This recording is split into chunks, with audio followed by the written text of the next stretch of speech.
launch this again real quick. So what I want to do is just pick out a couple little slides and then just show some website stuff. That's why I wanted to switch off the other thing. So if you like it, let me know, and then I can let Bernie know that we should have a panel about ETL. And I think it'd be really good for us to have somebody from the OMOP community talk about how they ETL OMOP data. So I don't know, if people like John Duke at Regan Street might be interested. So I just want to throw out, I am along with Doug Bell in the middle there, are helping Sean and company on the foundation board. So periodically we're on a phone call with the folks in Boston. And a lot of the work I've got is just bringing together really the work of the team. I want to basically, we followed, when I came to KU, kind of a fishing motif. And so my basic slides are, when I got there in 2010, is make it simple for people. Tell them if they want data and they want to enter it, we use RegCap. And if you want to get data out, if you want to go fishing for data, we use Heron i2b2. And we tell people that every clinical researcher is a fisherman and they want data to answer their question. And they don't want just one type of fish. They want the carp of the observable, as Jim would say. And they want the order medication, which might be a rainbow trout. And it's not an accident if you look at this place in Missouri that has all those fish. They built a hatchery at Bennett Springs. So that's essentially what we're doing in informatics, is we're building hatcheries to bring all this data together so that our customers can come and go fishing. To Diane's point, as a secondary goal, if they can't catch it themselves, maybe they want to hire a guide on Sean's team to help them catch fish. Then they may want to do it themselves. They may want to use informatics. They may have a good biostatistician to prep their data, and everybody wants to enjoy a tasty publication at the end of the day. So we tell people RegCap, we tell them think of RegCap like a fish tank, where if you're willing to put the data in, works great for you. We scrub the tank out every couple months, we update the system, but they fundamentally got to put the fish in. But Heron is is a big concept for people. It's a lot more work to implement i2b2, but it's like a managed hatchery. And so just like going fishing, you can't go fishing in most places unless you have a license. So how many people have dealt with governance issues, right? Ugly work, but it's got to get done. Then you need your fishing rod to go catch stuff. We tell them that's i2b2. And then they've got to know what they're catching sometimes. I'm going to say sometimes. And you might want to map to the UMLS to do that. But fundamentally, everybody gets excited when you got lots of fish, right? So our ETL approach in Kansas has been, we basically take data, we stage it, we extract it into an i2b2 star schema, then we de-identify it, and we serve people, most of our customers, off of a de-identified version that's fully de-identified. But we have a copy that's got the identified stuff, so our QI teams and our teams can go back and run queries on the identified. And I took this approach. We update every month. We do a full reload, which probably could do incremental now, but I thought we may be doing a lot of crazy stuff, and I want to kind of have 2 copies of the data, what people are eating right now, and then build the next one and then swap them over. So in case things get out of hand, I can always serve people old data. But they're basically getting a complete rebuild. We're staging data. Mostly we've got Clarity, but we also have IDX, and as you'll see on the website, increasingly a lot of registry data and University Health System Consortium data. How many people know they're part of the University Health System Consortium? How many people are at a major adult academic medical center? Show of hands. You are part of it. So everybody sends a lot of really good billing-based data that is beautiful benchmarking data that your hospital team uses, and we ETL that in as well. So you get basically fresh data every month. You get new types of data that we bring in, and then when Mike, we try to stay as close to the i2b2 core product. Whenever Mike comes out with a great new feature or fixes that bug he released the prior month, we update the new functionality.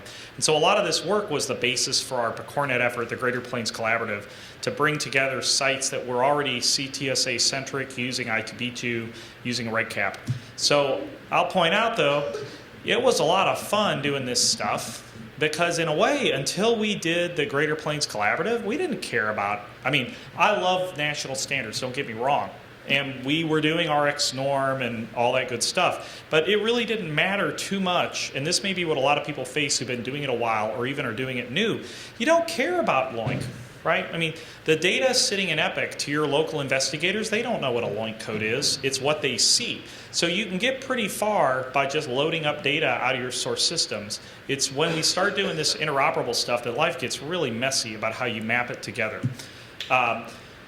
The other thing I've learned through the PecorNet experience that people may work with is, and I saw a poster kind of related to an AMIA talk we gave at CRI a couple years back about looking at the intersection of billing diagnoses and clinical diagnoses on problem list, is most people who do research typically have worked with one data set. They may have worked with a claims data file for Medicare. They may have just looked at their EMR problem list. When you start bringing them together, things get complicated. And so how we help people, as Sean was saying, how do we manage that complexity together is kind of our mission. So I see our mission is we want to serve that researcher that quality drink of data. And they don't need to understand how that drink got put together. And so setting up the bar, a lot of these works we have is not dissimilar from I used to live in Nashville, where they didn't serve liquor by the drink. You had to join a social club.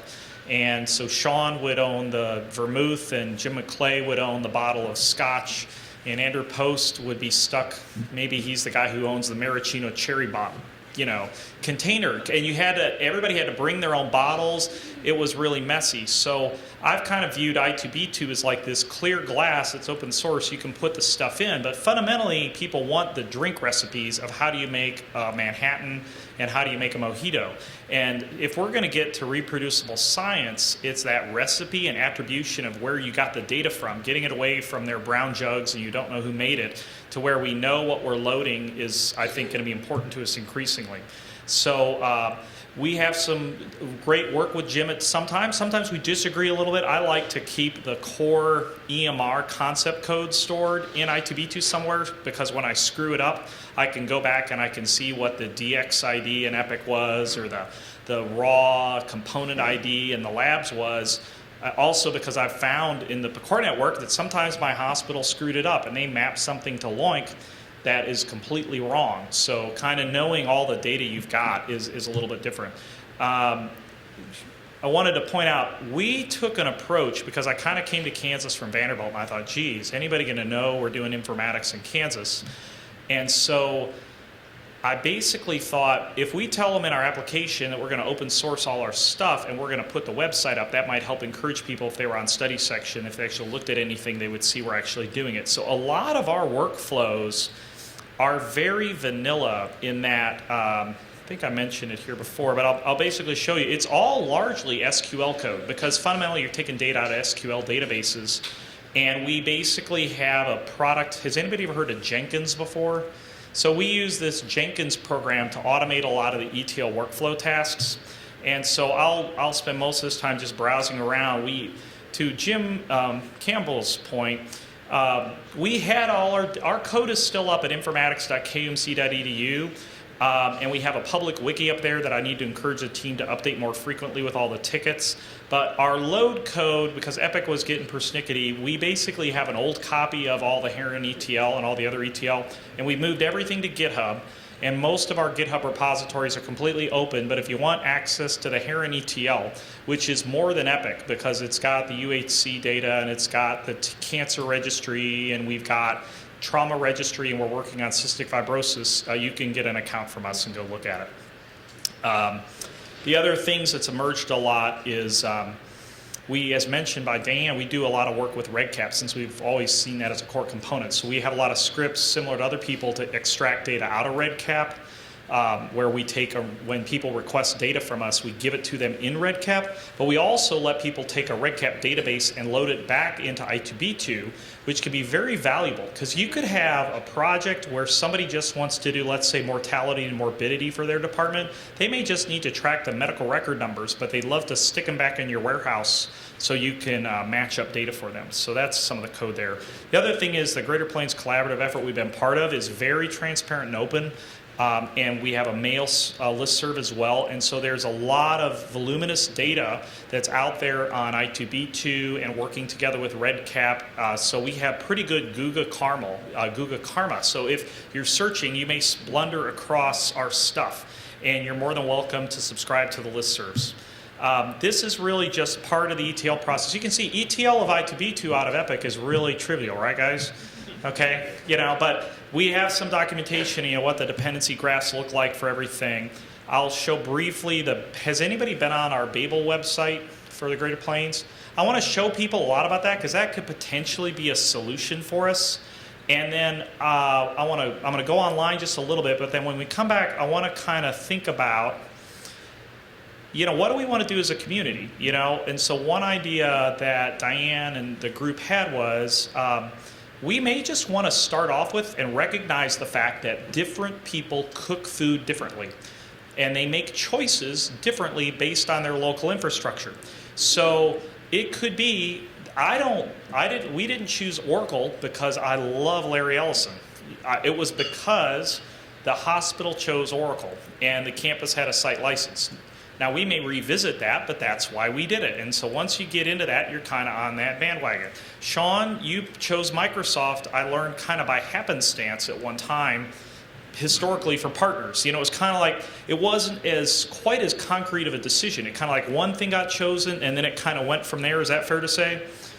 Judy Klickstein told us we had to use Microsoft SQL. Judy Klickstein. She was our deputy CIO at the time. And thus it was so.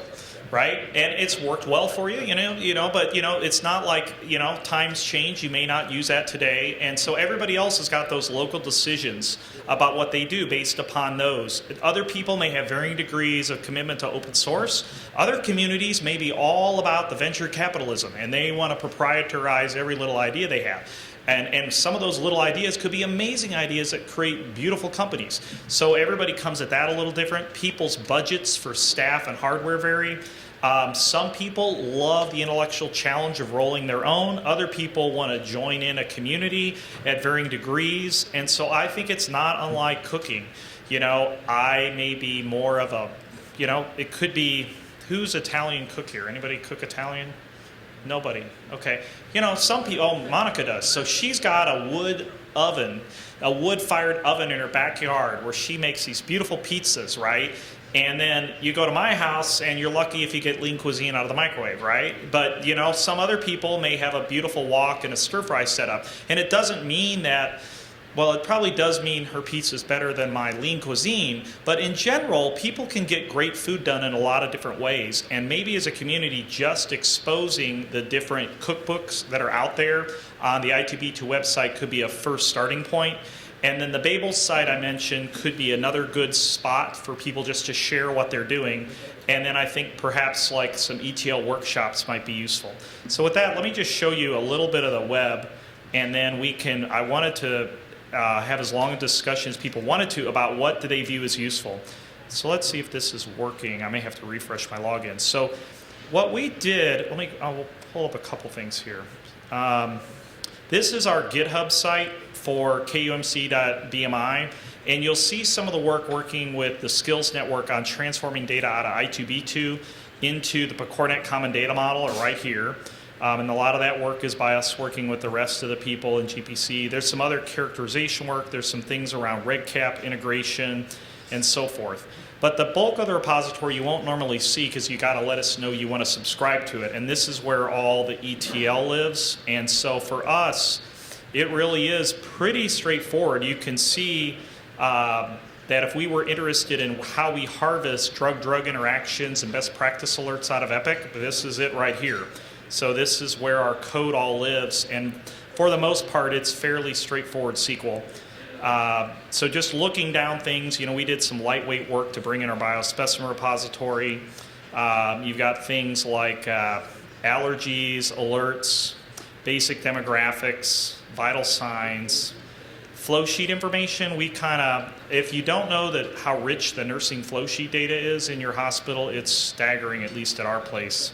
How we handle meds, bringing in more type of med data we're working on. Does anybody have SureScripts data?